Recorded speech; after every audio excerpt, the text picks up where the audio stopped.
Peguam minta 3 penyampai radio henti mohon maaf. Rupanya ini sebabnya. Sebelum kita melangkah jauh, yang belum lagi subscriber, apa kata anda subscriber dan tekan butang loceng untuk notifikasi video selanjutnya?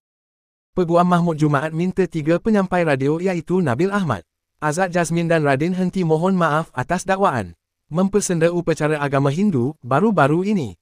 Menerusi satu hantaran di Facebook, beliau menyatakan ia berkemungkinan salah faham yang diperbesarkan oleh pihak tidak bertanggungjawab.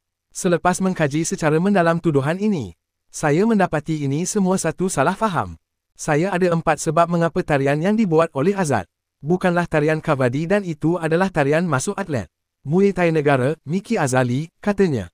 Azad sendiri telah tag nama Miki Azali di @MikiPepe dan kata, kalau nak backup dancer boleh Roger tahu. Katanya lagi, Miki Azali sendiri siap tinggalkan komen dalam posting video tersebut. Ketiga, siapa sangka Nabil ingin sebut vel-vel masa hujung tarian tersebut. Namun, saya tidak rasa mereka semua ada niat untuk mempersendakan seruan vel-vel tersebut.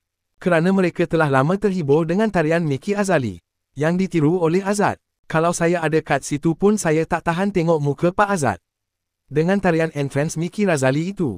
Katanya lagi, dalam mahkamah, kita kebiasaannya menasihatkan anak guam untuk tidak terus memohon maaf tanpa memberi peluang untuk menjelaskan keadaan sebenar. Bila terus mengaku salah, ia seolah-olah menunjukkan memang ada niat untuk menghina dan mempersendakan agama Hindu, ujar Mahmud Jumaat.